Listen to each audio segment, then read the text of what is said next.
The biggest thing following this chapter that I'm curious about with Tabata and his plans is if this is the first gate, like what exactly is going to escalate in each gate opening? Because I can get like the general ideas, like we're gonna get more high up devils, which I'm guessing, given these two, what their names are, Lilith and Naman, that their magics, they have like what looks at least to be ice and fire, and there's probably like a special aspect to him, similar to, like have Mereoleona, her fire can burn magic, or, anything like that, where it's just got some special extra trait to it, or it can literally just be like, maybe the fire is super hot, like the second it touches something, it just melts, kind of thing, or it's more of a potency kind of thing. Nothing too absurd, but it's like these guys just in general have very, very high level versions of their elements, and on top of that, I do like that their magics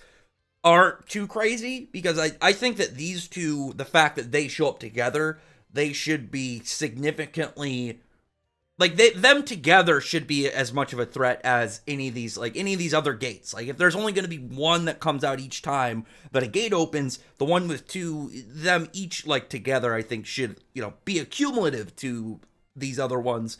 So them separate and having powerful magic, but nothing too crazy by themselves, is fine, because obviously these two are going to be always together, and I think it would really fit the first layer of if they defeat them, if, maybe they separate them and they're way less of a problem, pulled away from each other kind of thing, where I don't really know otherwise if we're going to just get crazy hacks every single time, or, escalating up, because I kind of like the idea, even though it's cool to see these really cool powerful devils, if each layer, like, we get more complex and weird magic, because the grids, like word soul magic, very, very strong, and not only was it like, it wasn't super absurd in just all aspects, it was more of like, it has absurd utility on top of being very powerful and potent, because, like, we know they had limitations, like, you couldn't just say, like, die or something, but it was, like, all he had to do was know how to counter something, similar, like, when Yuno was using his magic, and Zagreus just said, vacuum wall, and it's like, okay, he created a vacuum to cancel out wind, stuff like that, where it just comes down to, like, his intelligence, and he was a very smart devil for the most part. Like, it only seemed to kind of boil down to him being too overconfident, and just kind of having that, I'm, the super ancient being who's already like a tactical dude, just falling apart when things start to not really work for him. Either way, like, these devils, I am very hyped for, but I do like what Tabata's done with them. My fingers are crossed on the idea of, like, once we get to like the mid level, like maybe like 4 is when we'll start to get devils with magic that's like up there with like Zagreus, where you're just like, how are they gonna fight this guy? Because fire and what I would assume is ice, it looks like ice, I'm just going off of that right now. They're probably higher variants of them, maybe like, special cooler names instead of just fire and ice. Either way, these guys, though powerful, don't seem like they're so like unfair that, they're going to have to jump through a million hoops to defeat them. These guys so far, at least, even though we know they're going to have hacks, is, they're just sitting on being very, very powerful. So I can't wait to see these guys in action. And plus, like, people have already noticed that one of them, his hand looks like the devil that threw Libe up through the gate, because he just wanted to throw him at the gate and just watch him splatter, but because he has no magic, he went through. I completely expect it. I know a lot of people expect it, so it's not like a me theory. That at some point, Asta, when he arrives on the scene, is going to crush this guy. And maybe not like he's going to know different, but he's going to definitely deliver the final blow, or like the killing move. So I don't have big hopes on these guys. I'm hoping these devils are just the display devils. They're the measuring sticks. They're what is building the hype for further ones, where even if these ones aren't big, you know that they're the first ones to come out of all these other devils. So even if these ones are, like, say these ones are beaten with, I don't know, like upper, like middle level difficulty, it's just like, it still would mean that all these other ones are just going to be a chunk more than that. So it's not the same as like, oh, well, these are, way near the end, so it should always be like high up. Like these guys, I think should pose a strong threat, but they should not have that near undefeatable presence, because we know obviously they're all going to be defeated at some point, but I don't think that they should have the whole Zagrid tone to them. They should be kind of closer up to like the Dark Triad, where we know they're very powerful, they've got very strong and potent magic, but they're not unbeatable in just like the scenario, or like this current situation that they're in. But after that, we were like seeing like Noct is even talking about how like these devils are actually like above the Dark Triad, and I'm curious to know if that includes 100%, because I'm guessing 100%. Like when he gauged them, I would assume that Noct was talking about the Dark Triad as they were whenever he like figured out how strong they were, and not like now, because now they're at 100%.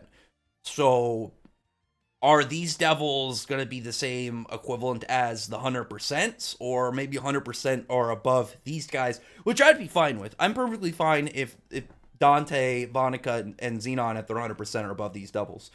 Because not only do they have, like, especially, I mean, Dante's got the top devil, like, contracted to him, linked to him.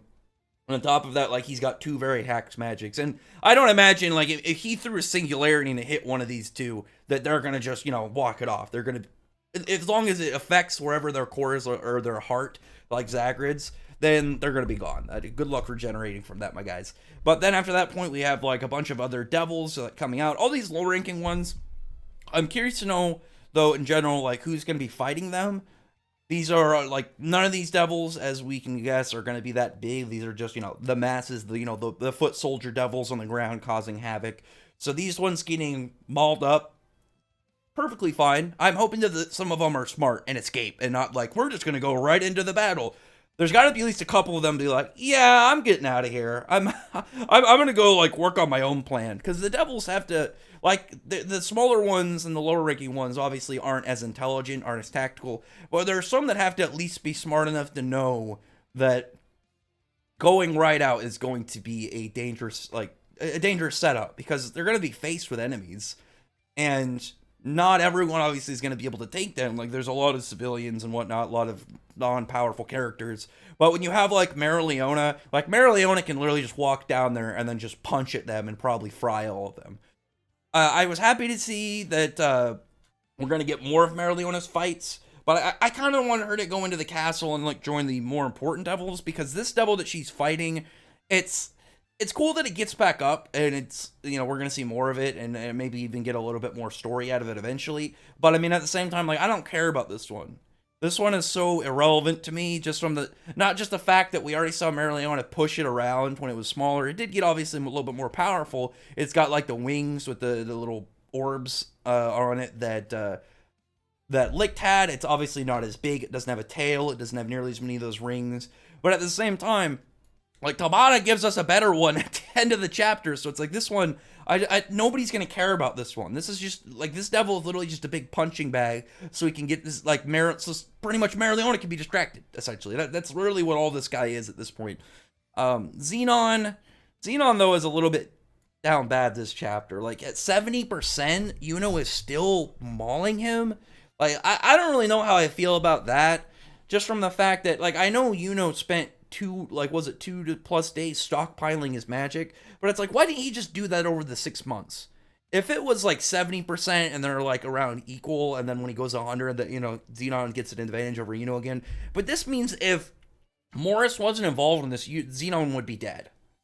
And I gotta be serious, because I like Zenon, I like Vonica, I like Dante, but people give Dante a bad time because, like, Dante lost in his first fight. But Dante's loss was more because he's reckless, and he went up against Asta and Yami.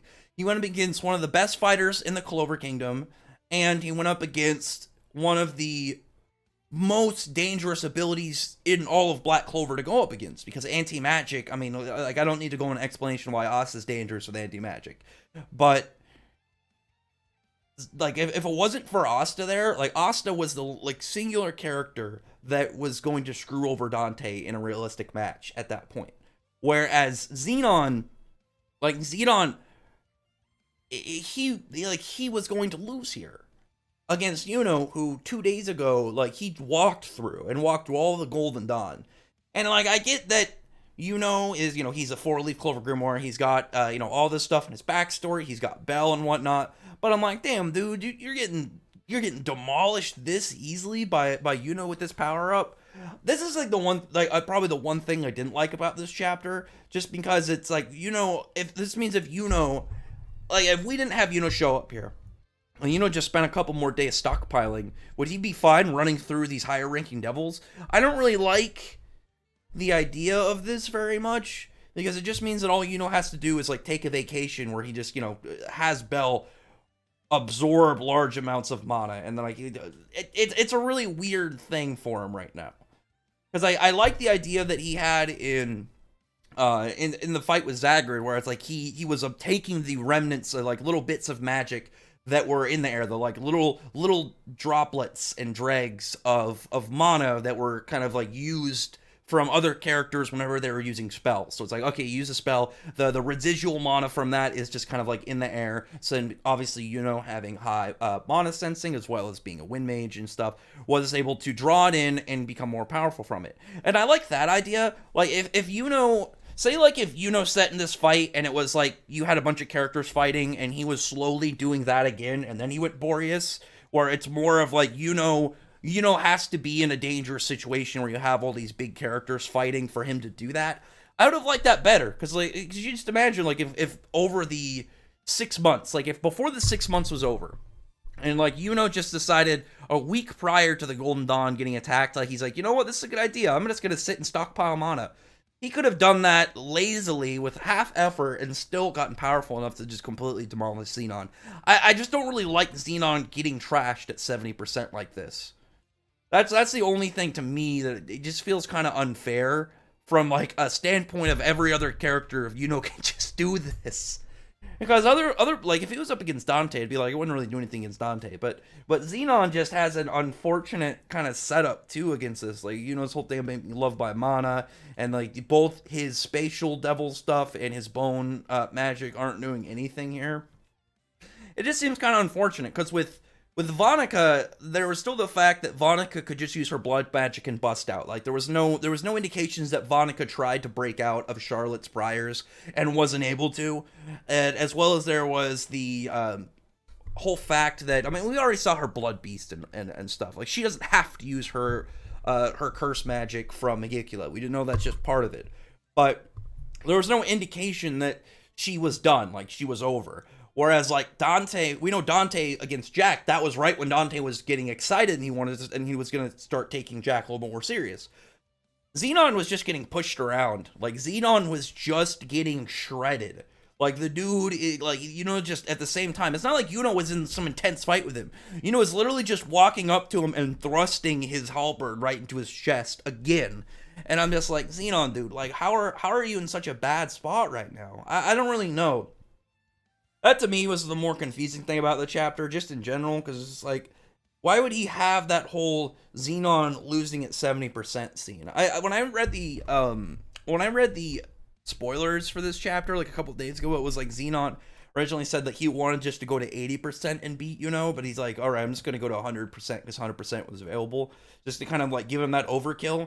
And I was fine with that, like 55%, being able to do this, but I don't really like the idea of in Boreas form after only 2 days of not even training, just kind of stockpiling mana to be like able to do this. If it was like went to a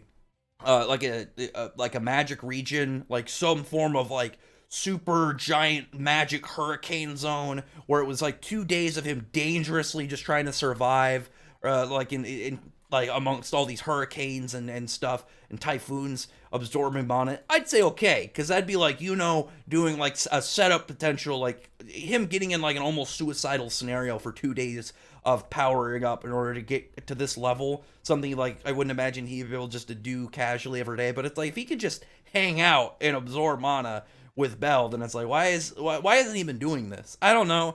It's really weird to me, just in this part. But then, like, we get the 100%. I was happy about the 100%. I think everybody was. These forms look really cool. My only complaint is that in this panel specifically, Dante looks a little weird. I think it's just because of the way that his mouth looks and his like eyes and ears. He just looks a little strange. I like the forms though. Xenon's form is really cool. I know everyone really likes that form. I'd say my favorite thing about Xenon's form are these like weird little plates behind his back. I don't really know what those are gonna do. Like originally, I thought it was like where those like serrated blade whips came from, but then I looked more at the panel where he was doing it, and those are still behind his back, and it's a completely different thing with these blades. Either way, I like it. I like the form. I think it looks really cool. Definitely, like I said, the plates. Also, yeah, the plates are my favorite. I also really like how his bones are growing over his devil horns. I think that's really cool. Vonika's. I mean, my favorite thing about Vonika's is the eye. I think having that cool, weird blood eye, like, and you see the cursed energy in it as well. I think that looks really cool. Like hers, I think hers overall. It's really close. I really like Dante's overall, but I think Dante's doesn't have as much. Dante's doesn't have as much kind of like unique traits to it like the other two does. Like theirs has a lot more kind of stylish aspects of their magic to it. Dante's is still cool, but the thing about because each of theirs like is more of like their devil forms they had prior, and then their own magic kind of clad on top of it to give it a unique look. Dante's for the most part looks just kind of like a further evolved version of what he already had. But I do think Dante's isn't complete until he uses his body magic and becomes, that big monstrous form that we saw against Yami. Just because we know that's to come, and we don't really know what other aspects like Zenon and Vonica could do to increase their form, but we know already that Dante does have something like that, and I really want to see how it's going to look in this. I do really like his crown and his horns. I like the like weird cracking design in his wings all over his body. His, I think, overall is my favorite, just from the fact that it looks again like just a further progressed version of his, but it's not finished. Like Xenon's is really cool, but if I had to pick just from these ones though, I would say Vonica, but I take into account Dante's monstrous form because we already know what it looks like, so you can just kind of imagine that with this upgraded state, and he's got all like I said, all these cracks, and he's got this much more like badass looking set of horns. I really like that about it. That's probably my favorite thing, obviously, or honestly, about his design is how the coloring of his horns is altered. And I know that you get that in Vonica and Xenon's, but I think his looks cooler in the way that it also looks like it's extended from the devil markings on his face. I really like his. But everybody's getting completely fucked up by this. Like, Jack just gets grabbed, his blades are shattered, he's in a bad spot. Like, Vonica is just rushing into Charlotte. Charlotte's not looking to a good spot. I feel bad for Rill. Rill was already in a bad spot when it came to this whole fight, and he's very in over his head. I'm hoping he can do something to help Charlotte here, because they're gonna need, like, each of these groups is gonna need backup, and we know that there are characters around. Like, we got even just the few Dorothy, Nozel, and Fuego, and I know a lot of people want Dorothy to go to Vonica, but just because it's like Girl Squad and Rill, but because obviously that's where Noelle's going to go to. But I think it definitely has to be Nozel, because even I really like the idea of Nozel versus Zenon, because you have these two very technique control based styles of magic. But it would be really weird if Nozel didn't go fight against the person that killed his mom. So that will actually be like a real disappointment to me if that happens. Because like I said, I like the idea of him versus Zenon, but from a story perspective, I don't think it would make sense for him to pick Zenon over Vonica. Dorothy probably, I'm guessing. Plus, like, Dorothy, if Dorothy goes there, like, what is it, Decaying World or Fallen World, that should just completely, like, break Glamour World. You're putting her in a big realm of magic and stuff, and she's just gonna do that, and it's gonna pretty much just fall apart. I'm guessing that we're gonna have Dorothy against, probably Dorothy against Zenon, to be perfectly honest. I think that'd be a better one. And then Dante, having to go against Fuego would be a much cooler fight. Because I know a lot of people are really, the Nozel versus Fuego for Wizard King kind of like status. But I do think Fuego has the best setup to be the next Wizard King. And, if it's going to be between the two of them. And him versus Dante, I think, would be a much more interesting match, because you have the King of the Spade versus like the potential next Wizard King of the Clover. And And like, even if you thought it was Nozel, I think Nozel against Dante wouldn't really make sense either. But I mean, on top of that, like, I think Dante against Nozel, like, that'd be just bad for Dante, to be perfectly honest. Because, or sorry, for Nozel, because it'd just be like he's gonna throw these blades at him, and okay, what is he gonna do? He's just gonna Presence of the Demon King drop him to the floor.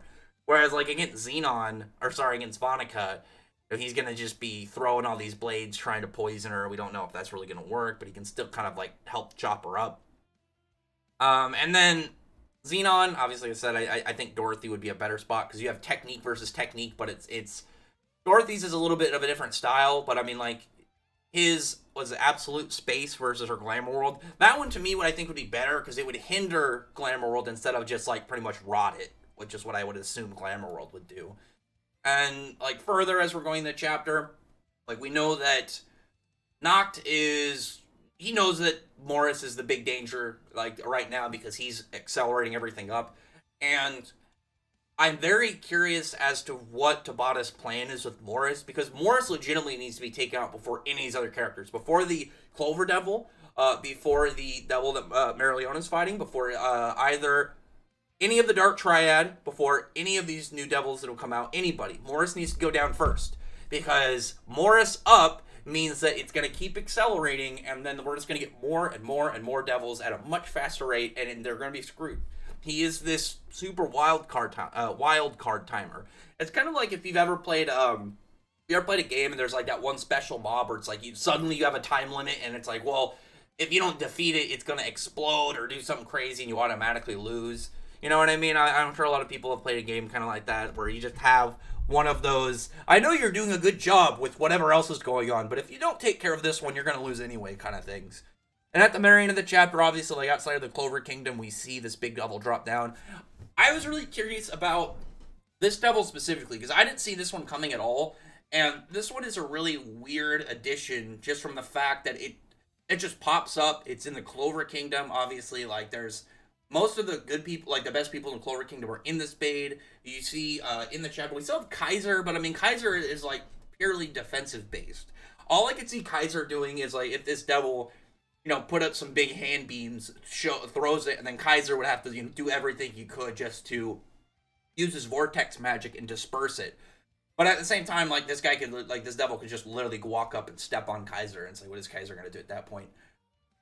It looks about as big as the Lick Devil, and it has the wings, which is a good thing. Like it's got the wings, it's got the extra hands, it's got like those the ring orb things on its wings. The thing though about it that I did notice is it doesn't have a tail like Lick does, and it doesn't look as bulky. So I think that's a sign that this devil isn't as powerful as Lick does. I mean, I feel like everybody could have guessed that, but I mean, like, there's a visual sign that you could kind of make out for that. Because this devil, it's going to be a really weird thing if this devil is in any way hinted at being even remotely within the same visual tier as Licked when he turned into a devil. And then they defeat it.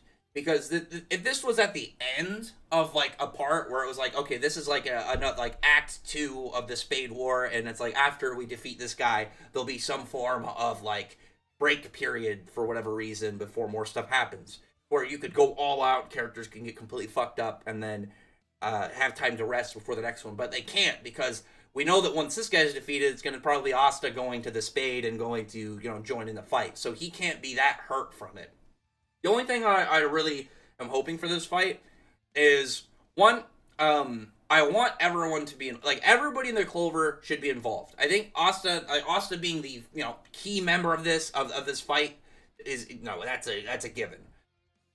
But at the same time, I don't want it to be like he's the only person doing stuff. I don't want it to be like this is, I don't want the Black Bulls pretty much to be the only ones doing it. I think everybody present that's left in the Clover Kingdom has to participate in this. Because if they just stand around and watch, it's going to be like, what are you guys doing? Like, what's the point of you guys if you're not even going to provide some value? Like, they don't even have to, we're going to help push it over or something. Like, if a bunch of the smaller characters, like, their combined efforts, in my mind, is, like, setting up something for Asta. Like, say Asta in his new devil union. Maybe he's got, like, a really big attack that can take this guy down. But somewhere like, you know, if we remember back when Asta first got his black form, really powerful, but it took him a good moment to charge it up and get it ready. Like, we know now he can just go into like his base black form like nothing. But back then it was like still really strong, but he needed aid, like just to, you know, in a dangerous scenario like when he was against Langris, to get it prepped. So like imagine Asta's gonna get like some giant black, like super new fancier black divider to cleave this guy, but it's like I need 1 minute of charge of like prep time, just getting this move ready, and it's just like all these other characters are just doing everything they can to protect the kingdom, like to deflect and block as many attacks as they can from this devil, and to set it up to like get it like Asta in place. Like maybe they do a bunch of attacks to like drop, like maybe if you had a bunch of characters come out that like made a, like use an attack that dropped it, like made a hole below it or at least its feet. Maybe like you had some other guys use like rocks and ice and whatever to kind of help lock it in place. Just kind of hold it for a brief moment for Asta to get that attack in. That's what I want. I really don't want it to be like Asta just shows up and then kind of like no diffs it, because that would just be such a big jump in power. And I feel like it would feel really weird if Asta suddenly could just maul this like high, like we know that obviously, like I said, like this, there's no way that this is at the same tier as the demon that licked was, but at the same time, if Asta was just able to crush this thing by himself, it'd be, I don't know, I feel like it'd be really weird for him to jump that high that fast. But we'll see. I mean, it could happen that way. I don't know. I don't like the idea of it, but I think it'd be much better from a story standpoint if it's something like all these other characters set up something for Asta. Like like I said, you give Asta that really powerful OP attack, but it's something that he can't just whip out at a whim, because otherwise, like, he's just gonna, if he can no dip this, there's no way that those first floor higher ranking devils are gonna do anything to him, because we already know like that their magic doesn't seem that crazy, and the thing about these higher ranking devils is that they're definitely very confident in their own skills. Like imagine if Asta had something crazy, like if he could one-shot them potentially, and then you put them against them where they're just going to stand there. Because right now they're just standing there playing with Noct and Jack and all of them. So like you put Asta in a scenario like that, and they don't take him seriously, they're going to he's just going to cleave them. You have to put him in like a weird spot where they're still a threat. Maybe they're not like, oh, you know, I need 30 people for like those guys, but something where it's like I can beat them, but I can't do it alone. But he's still like, you know, like I said, the front runner in the fights. I don't know. I worry a little bit just on the idea of like how this can play out. But Tabata is really good for the most part at handling these situations. The only thing that he's even done, I think, since this arc started that I have not really been keen on was in this chapter with Zenon getting pushed around at 70% by Yuno. I don't know. Other than that, though, I've been very happy about the Spade arc. That's my one thing, and it's not even like a big thing. It's just kind of like, damn, like, what's going on, bud? Anyway, other than that, though, comment below, thumbs up the video, press the like button, subscribe button, and check out my other videos. But other than that, I appreciate everybody's already subscribed. Thank you all for listening. Bye.